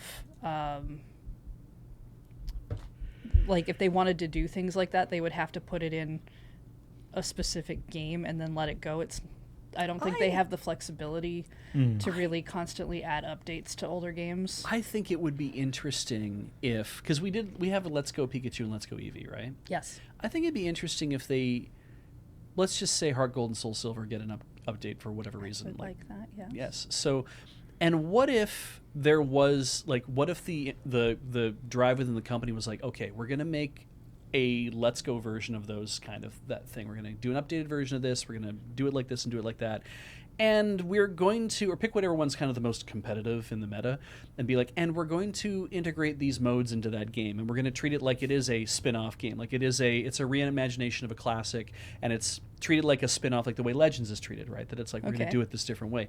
I think that could be an interesting thing for them to really get their toe in the water, to be like, people want to have something like this. What if we give them a Pokemon game that is more like that? They've made Pokemon games for so many other things, right? Cafe Mix and Mystery Dungeon and Pokemon Ranger and like all that. It's like, you've all had different takes on how you want the game to play out. I think it would be interesting for them to say, what if we update an older version of the game and we put those modes in and we see what happens if people are really into it or not? Oh, I agree. Yeah. Because they can't be think they would blind to it. They would maybe have to be a spin-off thing. Just because I do feel like when it comes to their core thing, I feel like there is an inflexibility to what they have to do. I agree. Because by now they would have changed it. Yeah. I also think that, like, if they really wanted to, they could add a Nuzlocke run that basically unlocks the moment that you finish the game. Because most Nuzlocke runs are built on the idea of you already have played the game, so you have knowledge of the game. Yeah. But I also don't think they look at Pokemon as a thing that gets replayed, which is silly. And I think they may have to first come up with the innovation of more than one save slot. Yeah. I mean, you can kind of do that on the Switch by having another account, but again, I don't think their intention of Pokemon is it ever getting replayed. So much as like, well, you'll just keep going around and collecting Pokemon and stuff, which is kind of weird because because they have Pokemon Home now. There's like a very big lean towards keep your Pokemon around forever. Right. I have to imagine though that they have to think that people are playing the game enough to complete the Pokedex for that region. Sure. And if they're not doing it on the initial run, that they'd be like, well, then they'd be coming back and trying to do that again, or doing. But you aren't starting from the beginning again, though. In that context, you're just playing more. Yeah, exactly. Just playing more. And I'm not. I know lots of people who restart Pokemon games because they want to start from the beginning and do the story stuff again. Sure, yeah. And do whatnot. And I'm not saying that they don't know that that's a thing. I just don't think that they want that to be a thing. Like, there's like they want you to play it and be done. There's design intent, right? Yeah. Doesn't always meld with what actually happens in the game space of what people want to do. Right. And then what you look at is, do they stick to their guns and not care? Yeah. Or they try to push you to go a certain way, or do they try to integrate some of the stuff that's going on with the player base because they're like, if people want to do that, let's do that. That's interesting. I wonder if they have that data. Pokemon is sort of famously fairly conservative about, they were on the same engine for like 5 iterations. Yeah. So they are not the most quick to change in these things. I mean, right now most people want Pokemon to just get better at not having a glitchy game. Yeah. More than How about we have a special like Pokemon Let's Go Ditto. And it's just all the weird stuff. Yeah, that's kind of cool. I like that idea, actually. That's neat. It's interesting, yeah. Anyway, on another topic. I hope they do another Legends game. I really like the Legends Arceus game. Need for Speed Unbound Volume 2 is coming out. Need for Speed Unbound looks legitimately super cool. We talked about it a little bit in the past. It's got a really neat style to it where it's like realistic except for the cars. Oh, yes. I know what this is now, right? I was like trying to remember. I'm like, I knew this game. Based on that title, I feel like the game's already out if they're giving it an update. Yeah, it's already out. Okay. It's been out for a little while. Yeah, this is a sexy looking Need for Speed game. Okay. This is the season 2 update that's coming out. Yeah. Which but you can see the it's like, oh, everything's it's a realistic game. Oh, wait a minute, there's like sweet graffiti weird stuff going on. Yeah.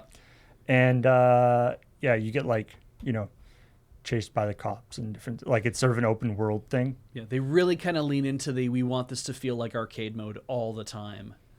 Right. This is the game that has all the fancy effects and stuff. Yeah. Yeah. Now, great way to reimagine a classic. So there isn't like that much interesting, or there isn't like a huge amount of like exciting stuff for our purposes in this update. You know, it's got a bunch of new events, new rumble races, ability to provoke cops into multiplayer chases with your friends. Just like real life. Yeah.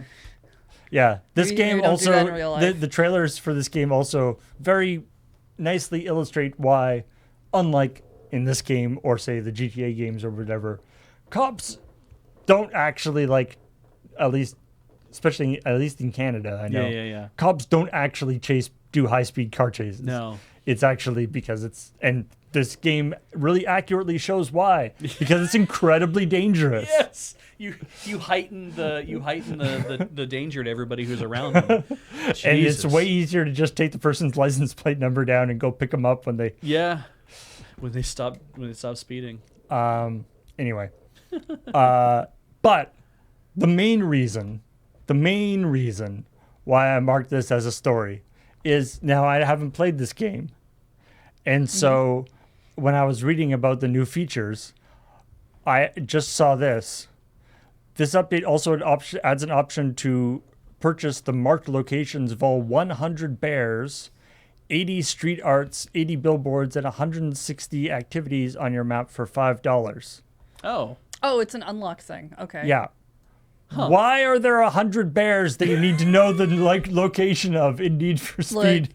I don't know about you, Paul, but if there were 100 bears within Victoria, I'd want to know their locations at all times too. $5 would be a bargain. Yeah. Yeah, If that's there were just 100 safety. bears around, That's I would just pay safety. $5 to know where they all are.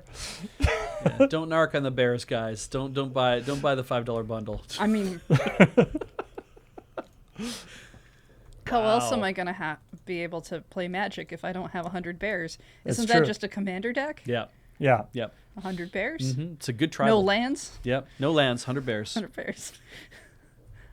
That's probably playable, right? All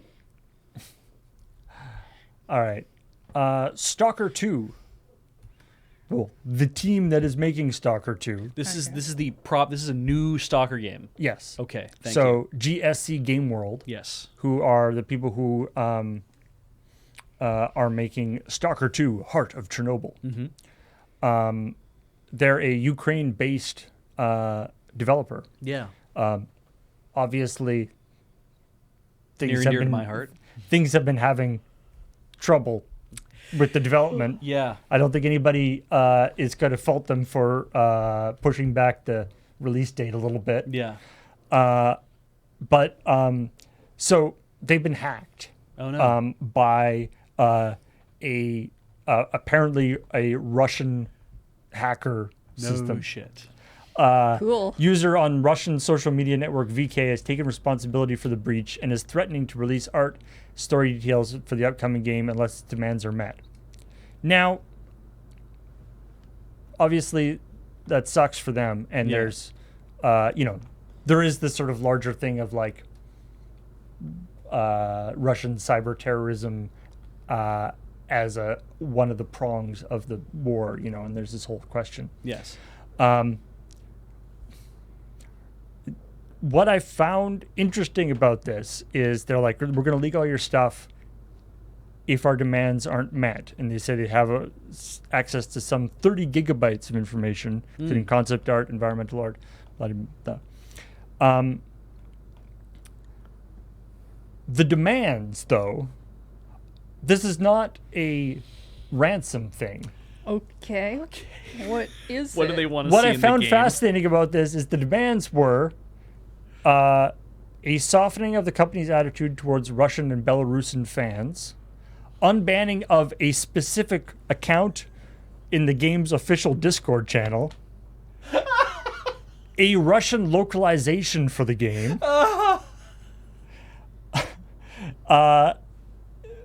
it will feature English and Ukrainian voiceover, but only Russian language subtitles. They want a fully voiced thing. Do they? You know what? Now, Let them leak the developers have info. said that Polygon, they've told Polygon that none of these demands are being met.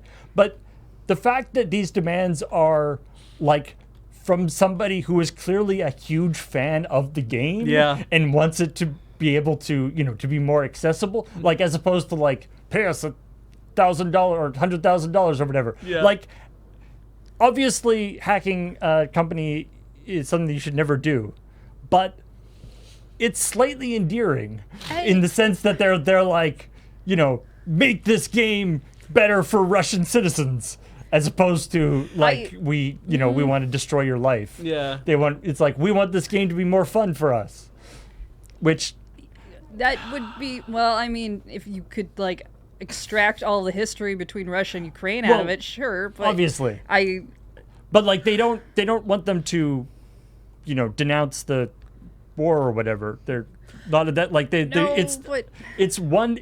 It's also the fact that it's on one specific account on the official Discord channel, which seems like a very petty thing to be asking for. Absolutely, yeah. That's funny.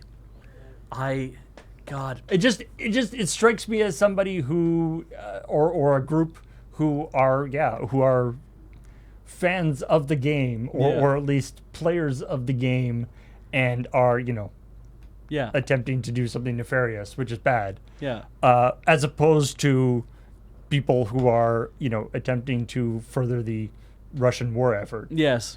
So, I appreciate that anyway. Yeah. I don't know. Like, part of me is like, yeah, guy can go fuck himself. Like, it's like, whatever, release the info, do whatever. On the other hand, I'm kind of like, I'd be like, we're not gonna unban this dude from the Discord, and we aren't gonna do this other whatever. But okay, you delete everything that you currently have on us. We'll talk about. We will have a discussion, an actual discussion about whether or not we make a Russian language version of this after the game comes out and after your country pulls their ass out of our country. I just wanted, I want them to be like, okay, you delete all this information that you have. Yeah. We'll send you like a signed poster of the game better. or something. Oh, that's even better. Yeah. Otherwise, you could come and tour the studio or something. If you don't, the version of the game we release is going to be so mean to you people. We're gonna have guys who are voiced with Russian voices, but it's going to be they're gonna sound like dimwits. They're gonna take that one guy's the one username from the Discord channel and make that the big bad guy of the game. Yes, or have him be just a complete doofus. Have him. No, I'm gonna find a way to double ban him. Yeah. To be honest.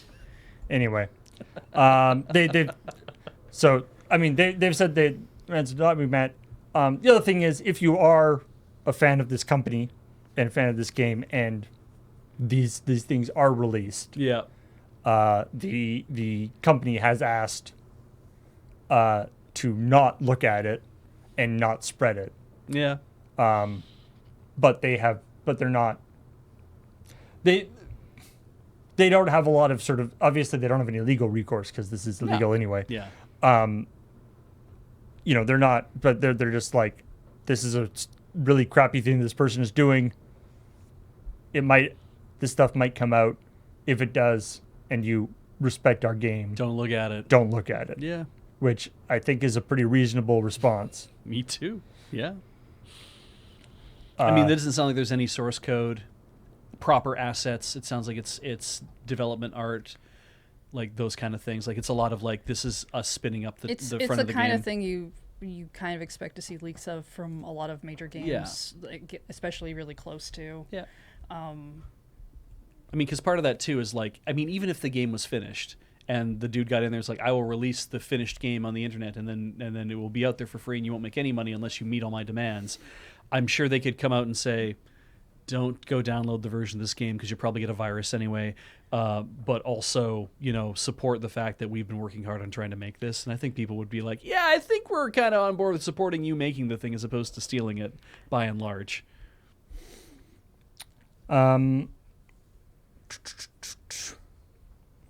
Well-known Pokemon developer James Turner. I know him. Has revealed that two of his, despite not working on Pokemon Scarlet and Violet, two of his Pokemon designs are actually in it. The last game, he doesn't actually work for the Pokemon Company anymore. Right. he went to work for a different company. Well, That we don't know who it is, and we'll always call him a Pokemon guy. didn't he make the company he now works for? I believe so, yes. Oh, okay. And he's working on their. Must have been a real easy interview. He's now hanging window treatments. I hope he put up a mirror and interviewed himself. What I love is the name of the game that he is working on now is called The Plucky Squire, Oh, all right. which is Oh, such right, a yeah, I've seen, excessively adorable name. That's cute. I think I've seen ads for that, actually. Oh, we should reach out to his company and see if he would like James Turner to cover it. Mm. I don't know that it's James's kind of game, but, maybe. Yeah, he put up on one more if we got a sponsorship for it. We'll I don't know if it fits that category. Maybe just a bonus string. we'll add him to the League of Extraordinary Jameses section or Oh yeah. group on our Discord. Yeah. Absolutely. I mean, I would love it if it was him and our James Turner and the other James Turner who plays Minecraft, and they all got together and did a stream where they were playing the game together. Yeah. James was looking up Minecraft James earlier, and we think he might be back to Sims now. Oh, good. All right. All right. I like our James. Our James Turner is not the Minecraft playing James Turner. Yeah. So apparently the Pokemon James Turner worked on Tatsugiri, Yeah, which is the The shrimp su- sushi looking the one. sushi fish Pokemon, Yeah. and Dondozo, the catfish like Pokemon. So, Right, sushi dragon. I'm sorry, not a shrimp. He's a dragon type. Yeah. which it comes with its own Originally, pile dragon of- types were very limited. Yeah, he's a little pile of rice. pile of rice things. Well, yeah, it's just a pile of rice is just a fluffy cloud for you to sit on. It's like the Also an emergency what's snack the- at that What's the point. Pokemon that comes with its own leek to be eaten Oh, with? Farfetch'd. Yeah. Yeah. The Pokemon are adorable, as they generally tend to be. There's 3 different types of Tatsugiri. Mm-hmm. Yeah, There is droopy, curly, and stretchy. And then I need to get back to playing Tag this yourself in this picture. Are you droopy, curly, or stretchy? Yeah. I'm droopy. I do like that how they work is they interact with each other. That Dondozo roams around with one of these in his mouth, and then that's because Tatsugiri is controlling him to make him do stuff. And I'm like, this is wild. Pokemon's so weird.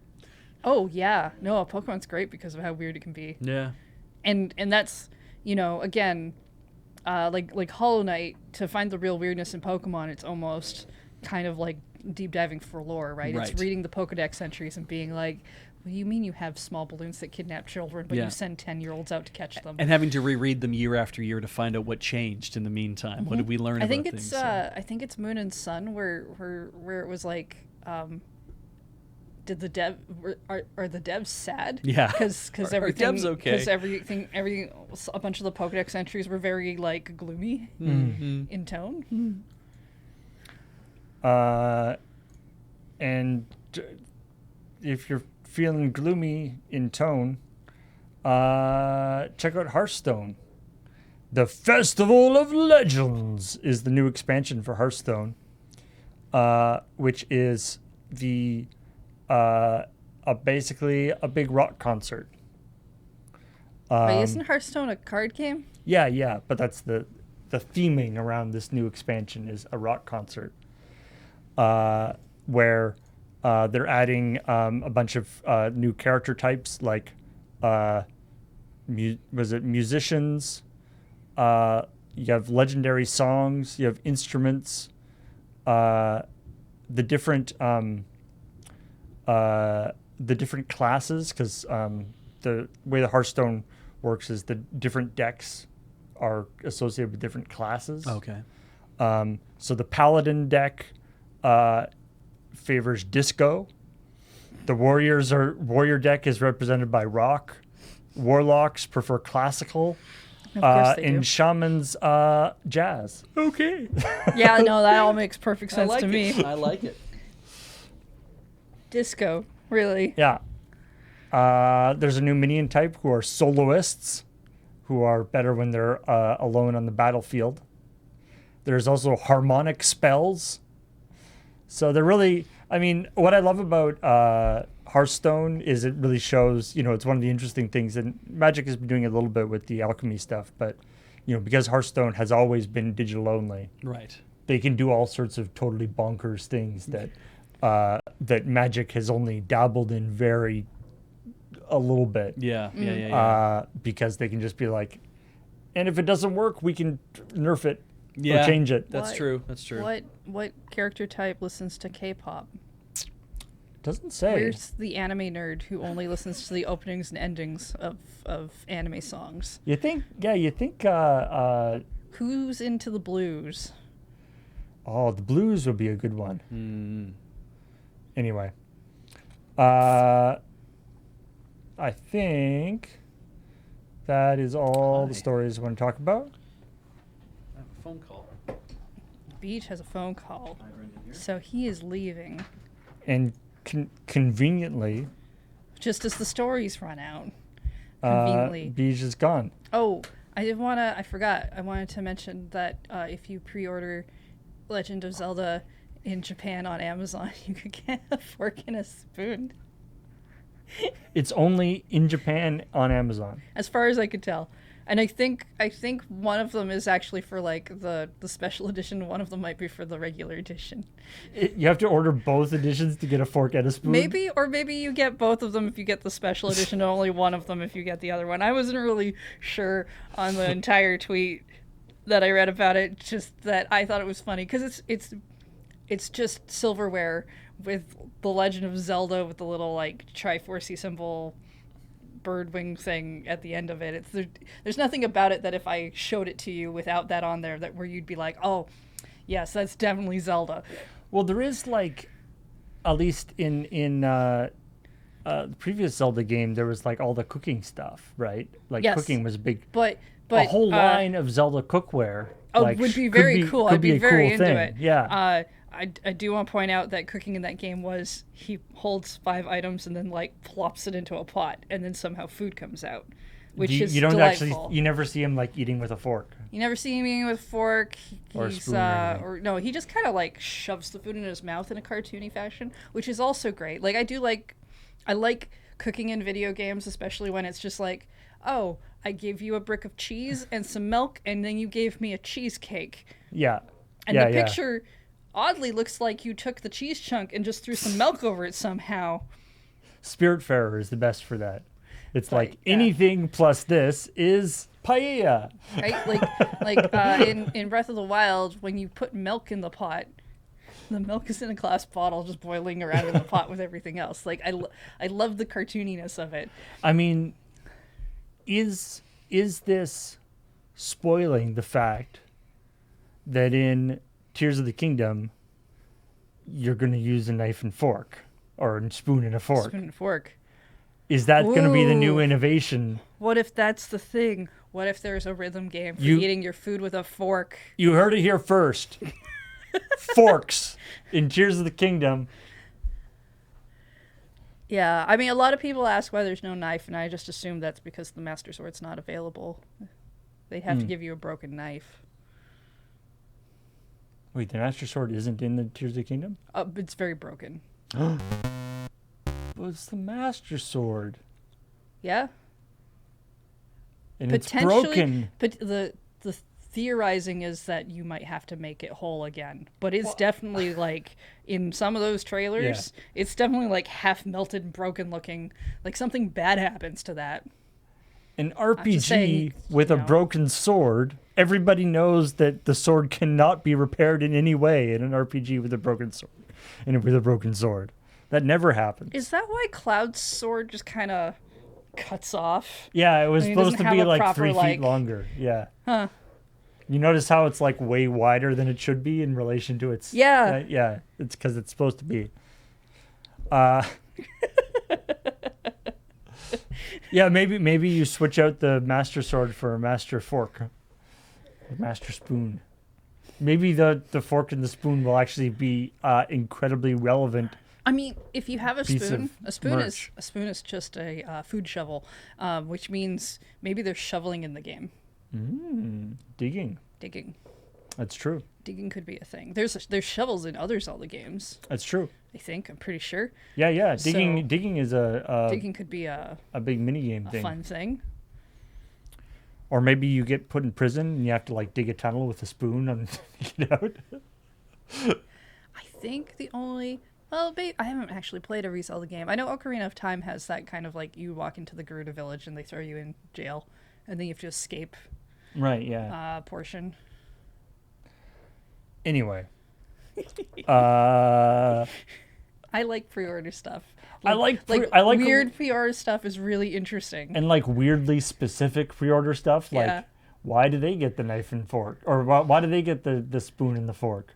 Was that like a tense negotiation between like Amazon and Walmart or whoever? They're like, no, we get the knife, the spoon, and the fork. Did Amazon request that as like a thing they wanted to put in? Does like when pre-orders for stores And then, happen, like, does the Walmart company have to like be the one that's like, we could give you this thing, or is that something that the store location essentially figures out and has to ask permission for? Yeah, I don't know. Anyway, Questions, mysteries. thanks Tell everybody. me in the comments in the YouTube video below what the coolest pre-order thing you've seen is in all of your lifespan. Maybe you get the knife, the fork, and the spoon, and then it gets reforged into a spork, and it's the master spork. It can do both things poorly. Okay, knife, spoon, fork. Which one's power, courage, or wisdom? I feel like spoon is going to be. I mean, it's got to be like knife is power. Okay. Spoon, knowledge. Because you're digging for knowledge, right? Yeah, and then fork is courage because you could. It's dangerous. You can stab yourself when you eat. You have to be courageous. Be courageous. You would be really courageous to eat with a fork. I can get behind this. Anyway, thanks everybody for joining us. Thank you for helping us out in all the ways that you do over our Patreon or here on the YouTube channel or on Twitch. Reminder again, store.loadingreadyrun.com if you want to check out the new merch celebrating our move to Moonbase Mark 6 and other things that exist on that store. Yeah. Maybe look around. And we will talk to all y'all later. Bye. Bye.